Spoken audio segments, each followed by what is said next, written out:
Hola, ¿qué tal? ¿Qué tal? ¿Cómo le va? Buenas tardes. Voy a estar con el doctor Vicente Casas. En un minuto nada más vamos a conversar sobre distintos temas. Eh, pero antes quiero hacer una reflexión. Escribí unos párrafos para poder compartirlos con usted. La gente debe entender que esta dirigencia, que viene fracasando desde 1983, concibe a la política como una plataforma de lanzamiento para concretar sus deseos y sus aspiraciones. Y me parece a mí que esto no tiene nada que ver con el bien común. Es cierto que el mundo ha cambiado, pero hay síntomas de esa transformación que hacen que el nuevo mundo sea más difícil y más complejo. Y el egoísmo exacerbado o potenciado hoy gobierna el mundo, definitivamente. Este egoísmo acérrimo, enquistado en el poder, ha derramado una suerte de egoísmo colectivo que hace hoy muy difícil los entendimientos y los acuerdos que se necesitan para la convivencia en sociedad. De modo que, así como estamos, no hay salida. Hay que volver a los valores. Esto no lo resuelve ni la economía ni la política. ¿Y cuál es el instrumento? La educación. La educación en valores.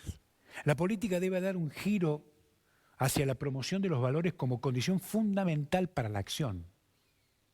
Es decir, primero los valores, después los negocios. ¿Sí?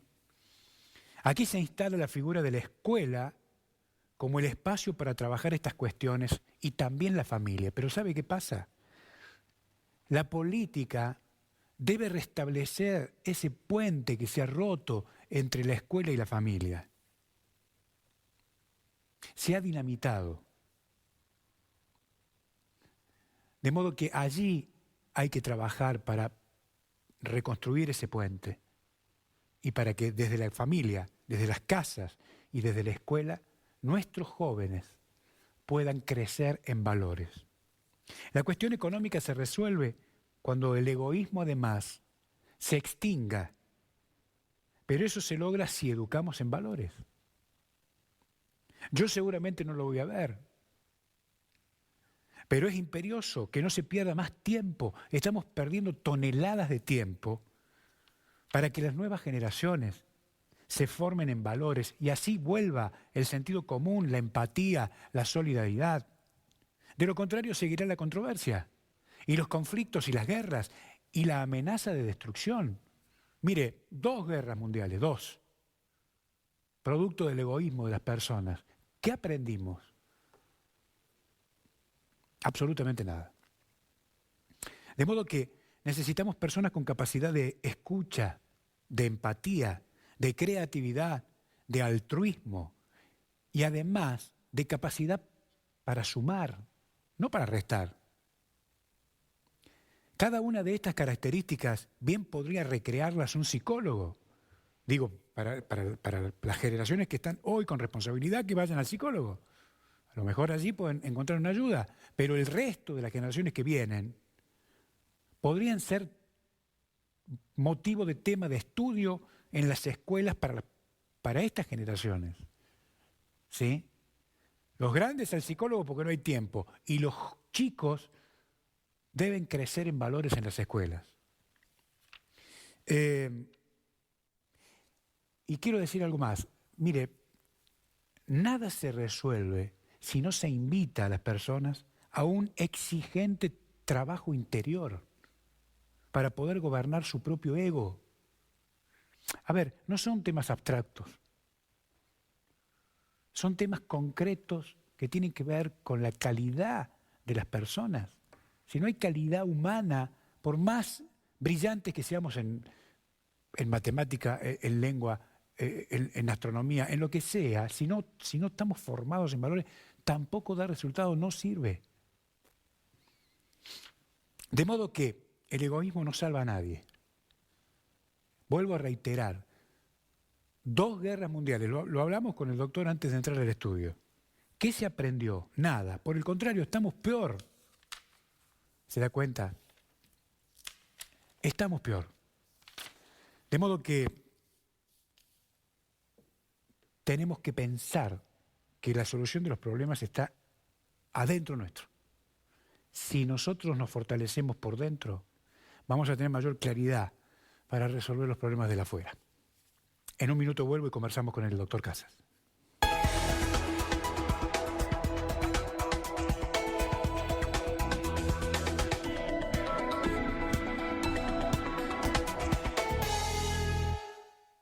Bueno, estamos en el aire, el doctor Casas con nosotros. ¿Cómo le va, doctor?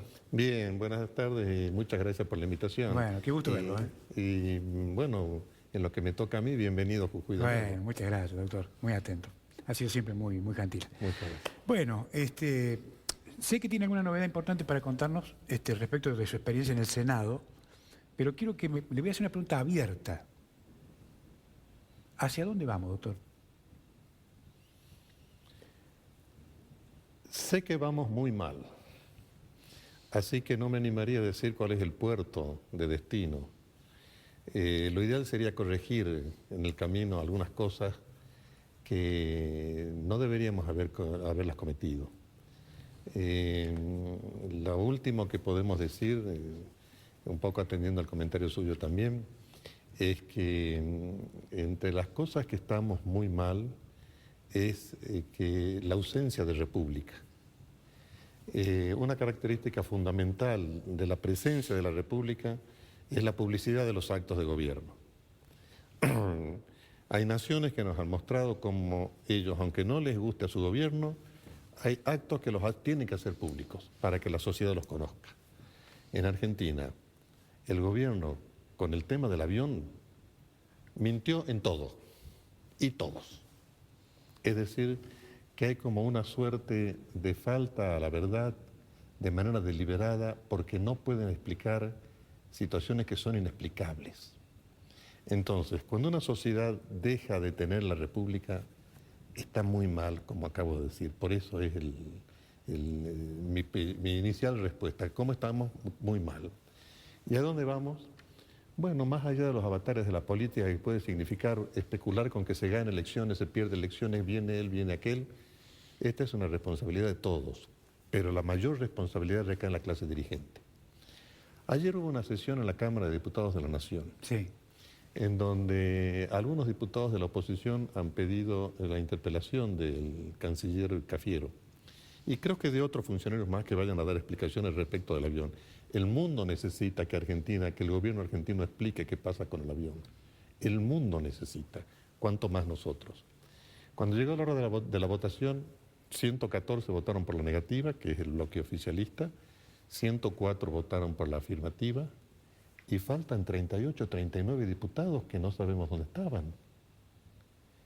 Ahí está una grave situación, ahí está. Los que votaron por la afirmativa los vamos a respetar, y los de la negativa también. ¿Y los otros dónde estaban? Es gravísimo. Bueno, correcto, está bien. Ahora digo, estas trampas que propone el sistema, doctor, no se pueden resolver. Sí. ¿De qué manera? La democracia, se nos pasa la vida. Así es. La democracia tiene que resolverlas. Los problemas de la democracia se solucionan en la democracia. Claro, se nos pasa la vida, es cierto. Y su comentario también lo ha dicho muy bien. Desde que vino la democracia en 1983, salvo algunos episodios de transparentar actos de gobierno, actos de políticos o gobiernos mismos, la mayoría han sido desatinos. Y no hemos tenido la capacidad de enmendarlos después. Y los gobiernos que han venido después han sido más deficientes que los que se han ido. Entonces, esta es una cuestión que la sociedad debe resolver pacíficamente. A mí no se me ocurre otra cosa que el sufragio, por ahora, pero también los reclamos sociales. Esos reclamos sociales que muchas veces han hecho de las sociedades conquistas públicas muy lindas. Eso hace falta. Ahora, doctor, ¿usted hace cuántos años ha sido juez? Casi 20. 20 años. Casi 20. Lo ejerció con una absoluta responsabilidad, ¿no es cierto? Creo que sí. Ahora, para llegar a hacer eso, ¿usted estudió o no estudió? Sí. Es decir, además de sus estudios universitarios, digo, después, ¿siguió estudiando? Sí, ¿Sigue estudiando hoy? sí, leyendo todos los días. Es un poco mi hobby. Bueno, pero, leyendo todos los días. sigue estudiando. Sí, sí, sí. ¿Usted cree que la política hace lo mismo? No. Porque decir que un funcionario que tiene que llevar la información al gobierno, porque todo gobierno necesita de la información, después de 24 o 48 horas que un avión está aterrizado en el aeropuerto de Ezeiza, con una interdicción sobre él, y una interdicción internacional, dice que eso es una percepción. El jefe de la inteligencia, como ha dicho el diputado Negri ayer, no tiene que tener percepciones, tiene que tener informaciones. Sí, claro. Si no, no sirve para nada. Sí, claro. En otra nación esto no ocurriría, porque no duraría horas más, porque quiere decir que, ¿qué información tiene? Ninguna. Lo que pasa es que no tienen que decir, no pueden decir lo que ha pasado que es grave. Y nosotros necesitamos saberlo. Y el mundo también. ¿Usted intuye que puede haber pasado? Sí.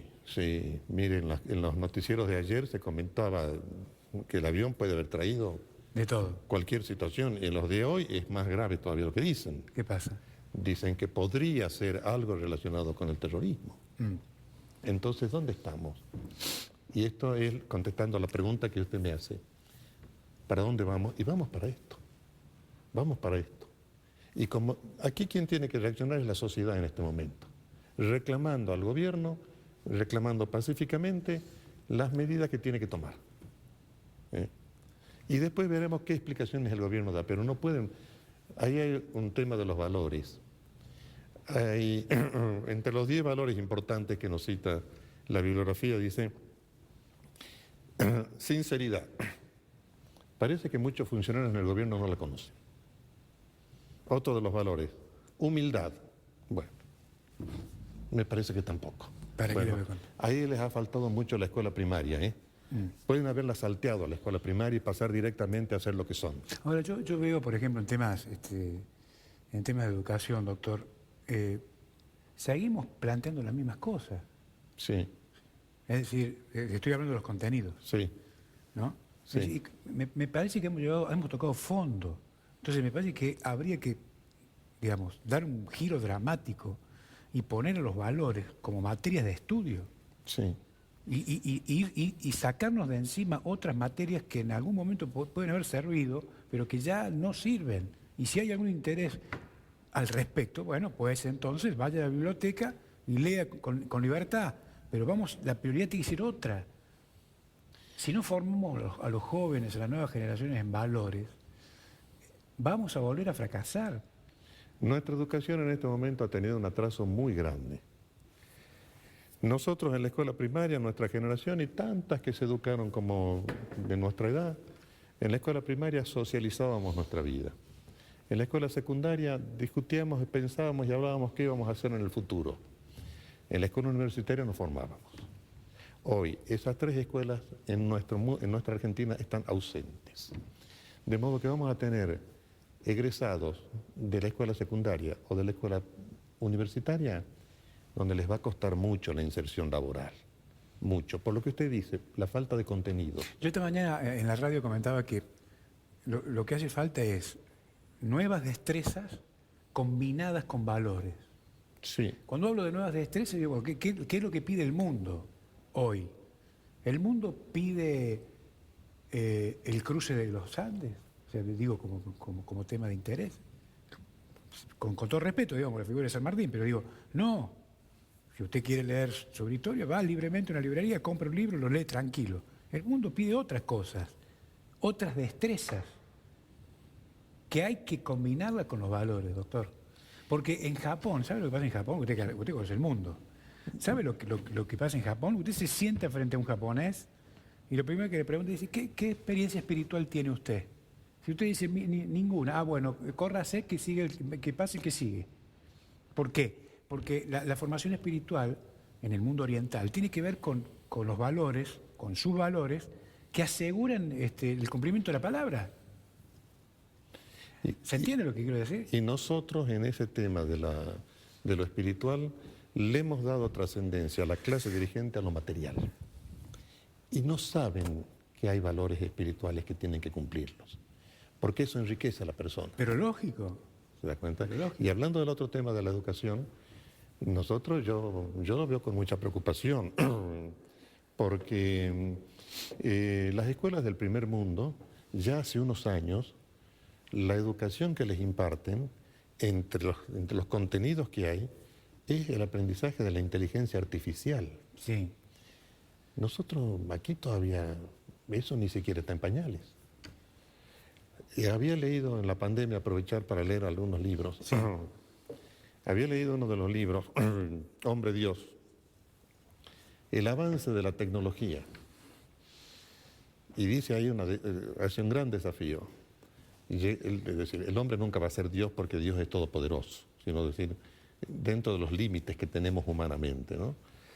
Llegará el día en que el tren del desarrollo tecnológico pasará por las estaciones del mundo, de las ciudades del mundo. Y hay que estar bien atento, porque ese paso será una sola vez en la vida.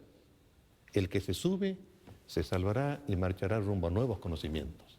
Y el que no se da cuenta que se tiene que subir, quedará en el olvido.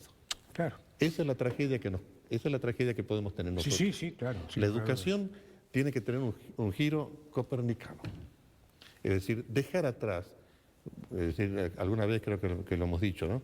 Lo cognitivo, la adquisición de los conocimientos, la hacemos bastante mal. Bueno, hay que abrir el abanico de las posibilidades y presentar a la escuela argentina y a la sociedad nuevos planes de estudio que estén a la altura de la competencia con las otras escuelas del mundo también. Sí, claro, por supuesto. Aquí lo que fue Sarmiento, necesitamos un Sarmiento de hoy. Sí, claro. El plan educativo de Domingo Faustino Sarmiento era la lectoescritura, con eso bastaba. Hoy ya no importa, le agradecemos mucho que San Martín ha cruzado los Andes para libertar Chile y Perú. Gran San Martín. Lo hemos venerado siempre y lo vamos a seguir haciendo. Eso lo tenemos como recuerdo, pero ya no podemos seguir viviendo de eso. En eso estamos. Entonces, la educación necesita no un cambio, sino una transformación. Una transformación. Una transformación. Doctor, y seguimos, yo la sensación que tengo del gobierno de Jujuy, ¿no? Es un gobierno de expectativas, que con el paso del tiempo no se cumplen. Y le digo más, no salgo de mi asombro. El señor Morales acaba de decir hace 24 horas que Jujuy va camino a transformarse en Arabia Saudita. ¿Esto no es crear una expectativa peligrosa? Si se refiere a lo del petróleo, ojalá, pero hay que trabajarlo para hacerlo. Hay que trabajarlo para hacerlo. Y hasta ahora, en los últimos años, incluso del gobierno anterior al actual, de otro gobernador, hemos visto que Jujuy es una provincia dependiente del poder central económico. Sí. Es una provincia satélite que depende de lo que el gobernador va y pelea allá. Pero nosotros no aportamos ideas que nos puedan sacar del ostracismo. Y eso es lo grave. Entonces nosotros necesitamos, por eso cuando me convencieron de salir a la vida política, lo que me entusiasmó es la cantidad de jóvenes que estaban interesados en hacer política. Porque ellos tienen ideas nuevas. Ellos tienen formas diferentes de encarar la vida y la vida pública. Entonces ahí los acompaño. Y ahí les digo, me parece que este es el camino. Puede ser que nos equivoquemos aquí. Todo gobernante, toda persona tiene el riesgo de equivocarse en la función pública. Pero tiene que explicar cuando se equivoca. Me encantaría que Jujuy sea una potencia.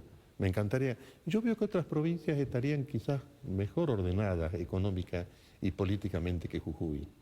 O que otras que estarían más atrasadas, ¿no? Bueno, ¿a qué se debe? ¿A qué se debe a la audacia de sus gobernantes? Claro. Y otro de los temas que me preocupa a mí, que las cosas que se empiezan hay que terminarlas. Sí. Vos empezás una obra que te va a llevar, a lo mejor te consume 2 mandatos, pero vos no podés estar haciendo una obra y estar pensando en el sillón de Rivadavia. Dígame si estoy equivocado yo. No está equivocado. Usted estuvo en España, estuvo en Barcelona. Sí. Estuvo en la Sagrada Familia Sí, señor. de Gaudí. Sí, señor. Conocí la obra de Gaudí, completa. Cuando empezó a construir Gaudí semejante maravilla, sí. Le preguntaron, ¿la vas a terminar? No lo sé. Claro. Tampoco me importa. Ahí está el espíritu generoso, ahí hay valores, ahí hay ética. Claro. Y creo que no la terminó. Claro, no. Creo que no la vio terminada. No. Y es una maravilla. Sí, todavía están trabajando. Todavía están. Eso tiene que hacer el gobernante. Bueno, no, están pensando en el señor de Rivadavia. Y bueno, eso es un error. Si no terminaste un plan en tu provincia, que tanto necesita como la provincia de Jujuy, ¿cómo estás pensando en un plan para gobernar una nación que además es compleja? Porque no es Suiza, No es es eso. decir, no es piloto automático. Claro. Esto es lo que a mí me preocupa. Se han alejado del contacto con la gente que sufre. Mire, en el peronismo, hablemos en términos generales, ¿no? Porque yo creo que está el buen peronismo, el mal peronismo, en fin, aquel que quiere resurgir. ¿Cuál fue la llave que Perón utilizó en su primer gobierno? Atender las necesidades de los pobres, atender las necesidades de todos, pero especialmente de los pobres, de los necesitados, porque ellos requieren más atención ya. Para eso está la política, para eso salió el peronismo a la lucha. Bueno, pero hoy en día se han olvidado de Pero eso. para eso hay que tener un plan, Claro, ¿o no? claro. Pues yo veo que es toda la Bartola. Claro. Es decir, se anuncia un plan y nadie sabe dónde van los fondos, con qué criterio, quién los administra, no hay rendición de... ¿Se entiende lo que quiero decir? Totalmente. Yo no digo que no haya que asistir a los sectores que usted bien está marcando, pero el tema es con qué plan, de qué manera, cómo los rescatamos, va a servir, van a volver a la sociedad, van a tener la posibilidad de un futuro mejor. Es decir, son todas preguntas que no tienen respuesta. Así es. Y sumado a ello, las afirmaciones de nuestro presidente de la Nación hace 2 años, Sí. dice que no le gustan los planes, no le gustan los planes económicos. Esa afirmación es suicida, no para él, para la sociedad argentina, que no sabe cómo va a ser el día de mañana y con la inflación que nos está devorando. Y en donde la inflación es un impuesto que se paga ya, ¿eh? Hoy se paga. Cada ida al supermercado a comprar algo es un impuesto. Y aquel que no tiene trabajo, el pobre, le cuesta mucho más que al que tiene. Esto es lo grave que nos está pasando. Todo esto es lo grave. El gobierno que algún día llegue y cambie estas cuestiones va a tener que tomar decisiones de mucho coraje para sacar a la sociedad del ostracismo, del atraso, de todo lo que ha sufrido. Es decir, que hay que prepararse. Me comentaba que usted estuvo en Portugal. Sí, Cuando Portugal arregló su deuda pública, sí. que la arregló, tuvieron que hacer muchos sacrificios, pero lo hicieron todos, lo mismo que Uruguay. Aquí resulta que siempre el sacrificio lo hacen algunas clases postergadas, empezando por los jubilados. Pero como dice algún candidato, algún funcionario público de la oposición, el costo político lo tiene que pagar la política. Y en eso hay que hacer ajuste. Y después vemos cómo más seguimos. Porque entonces llegamos a la desesperanza de la persona que ve que no ocurre nada respecto de los planes políticos que se le prometen, sino todo lo contrario, y viene la desesperanza personal y social. Doctor, los jóvenes que acompañan hoy a Confiar, ¿están confiando? Yo trato de inculcarles que sí, que tienen que confiar, y que primero tienen que confiar en ellos mismos, en las potencialidades que ellos tienen interiormente, y mostrar una vida distinta, porque el ejemplo que uno puede dar es lo que vale mucho a la sociedad. La sociedad puede aceptar que el gobernante se equivocó, pero si lo ve que es transparente en la función pública, se va a olvidar enseguida. Entonces yo creo que ese es un gran valor que nosotros tenemos, los jóvenes. Yo creo, alguna vez hace un tiempo en el pasado, me he llegado a convencer que seguramente serían los jóvenes quienes podrían salvar esta nación. Y voy a trabajar para que ellos lleguen a la función pública. Doctor, gracias, ha sido un gusto. Gracias a usted, gracias por la invitación y nuevamente bienvenido. Bueno, gracias, doctor. Ha sido muy atento. Muchas El gracias. doctor Vicente Casas con nosotros. Que tenga un gran fin de semana.